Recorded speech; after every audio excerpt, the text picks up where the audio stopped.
What is up, fight fans? I am Jason Burgos for Ringside Intel, here to give you a round of UFC 310 predictions.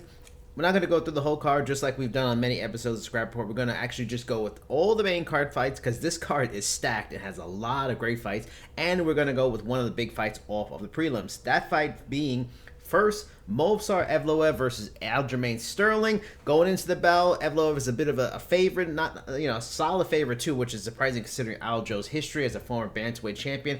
This is his second fight at featherweight after beating Cowan Cater in April. Evloev is point 8-0 at featherweight. He's got wins over Diego Lopes. Now, that was on short notice. He's got Dan Ige, Arnold Allen in his last fight. This is a tough fight for Aljo. He's going up in weight, obviously. He's a guy that had trouble counting for bantamweight for a long time. Still a tough matchup. Evloev has gotten 4 or more takedowns in his last 4 fights. 2 of them, he had 9 takedowns. That's Aljo's strength. This could easily be a fight where maybe they cancel out and they go on the feet. Aljo has some interesting striking style, though he takes risks, is a little dangerous.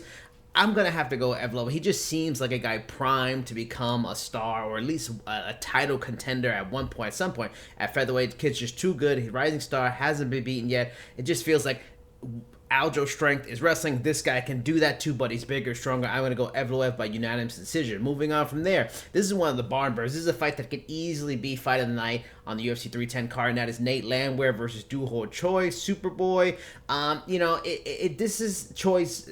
He's 1-0-1 since missing 3 years due to military duty in South Korea, also injuries and stuff like that. Nate Landwehr is 5-3 in the UFC. Yeah, not a stellar record, still over 500, but the guy is a gamer. He's a dog. Every fight he's in is always entertaining. Very interesting guy. So this fight is a matchmaker, like perfect gift to fans and right before Christmas, because this fight should be nuts. It should be wild. Doo-Ho Choi, he wasn't great in his first fight back, but he looked a lot better in his recent fight. He won. He showed his power again, what made him a kind of a name in the UFC in the previous decade. But Nate Landwehr's a tough guy. He's also a favorite going to this fight. That said, I still think Choi's going to get the win here. I'm going to say it's a barn burner. He's going to get a TKO third round, but it's going to be a fight that possibly steals the show on the main card.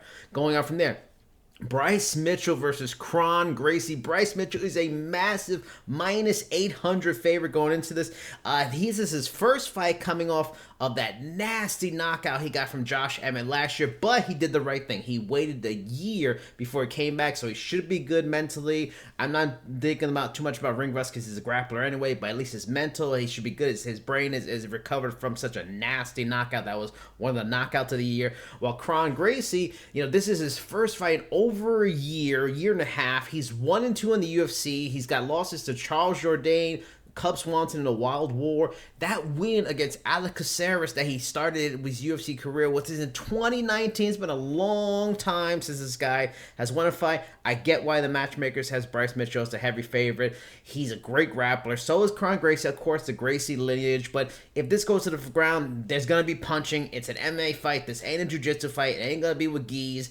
Bryce Mitchell, if it plays to that, he's going to win. And even if it stays on the feet, he's a better striker than Kron Gracie. Unless Kron Gracie made some huge adjustments and gains in his striking, it's not there. It should be fun while it lasts, and it should be some interesting little back and forths and stuff going on the ground. That said, I'm going to go with Bryce Mitchell. I'm actually going to say he's going to get a submission because I think he's going to beat him up so much on the ground. He's going to tire him out. He's going to wear him out. I can see like a rear naked choke late in the third round. I'm going to go third round submission for Bryce Mitchell. Moving on from there to the big boy, Cyril Gane versus Alexander Volkov. This is a rematch of the fight these two had in 2021, which is dominated by Cyril Gane. It was one of the first fights for Cyril Gane in the UFC where it really made a statement to the rest of the heavyweight division. This guy is a nasty fighter. Set him up to be one of the top guys in the division.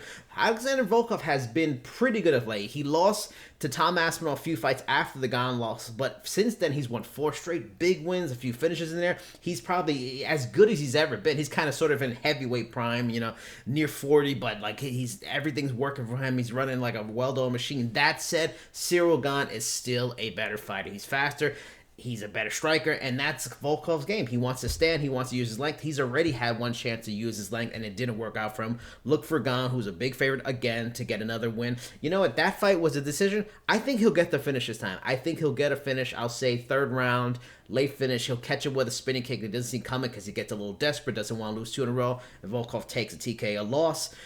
Moving on from there, the co-main event, a massive matchup at welterweight. Shavkat Rakhmonov versus Eden Machado Garry, the two brightest young best stars at welterweight.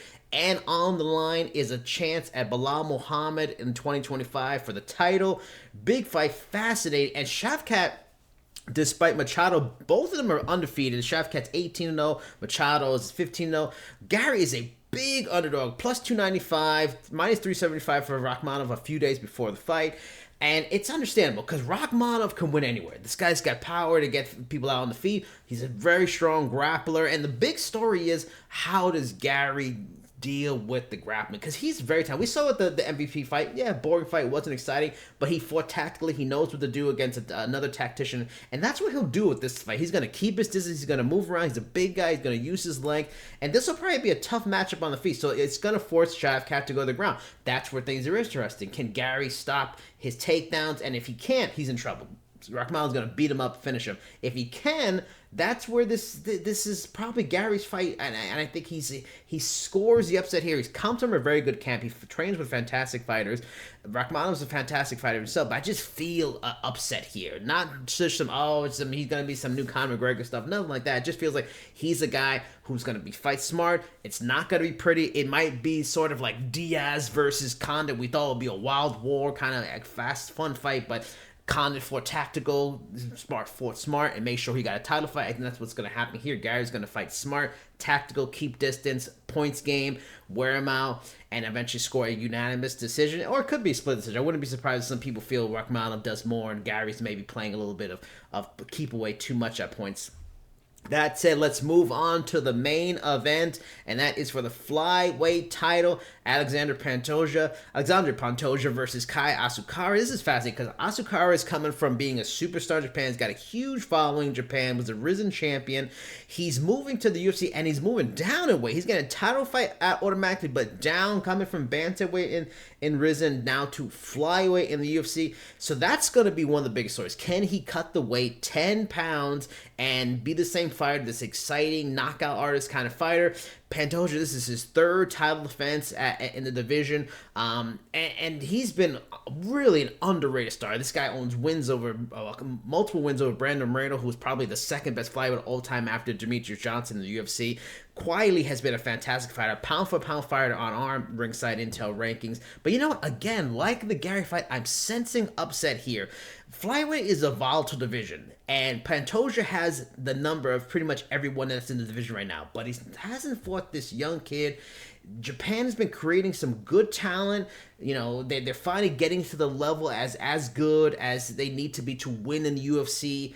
I feel upset here. I think he's going to be bigger. I think he's going to be faster. I think he's going to catch Pantoja, who can be a little reckless. He's a dog. He likes to get in there, get bloody, get cut up, and stuff like that. I think that'll cause him a risk. He's been in a lot of wars, a lot of tough fights. I think that finally catches up with him. He's talking the idea of a Demetrius Johnson fight. I think when you're talking big fights and things like that, and maybe overlooking certain people, that's always problematic for a champion. I'm going to pick Kai Asakura by just say TKO round 2. I think he's going to get him early before this becomes a dogfight. He's going to get him when he's still fast and he's not tired yet. So that is our picks for UFC 310. What are your picks? Who do you got in the top fights at UFC 310?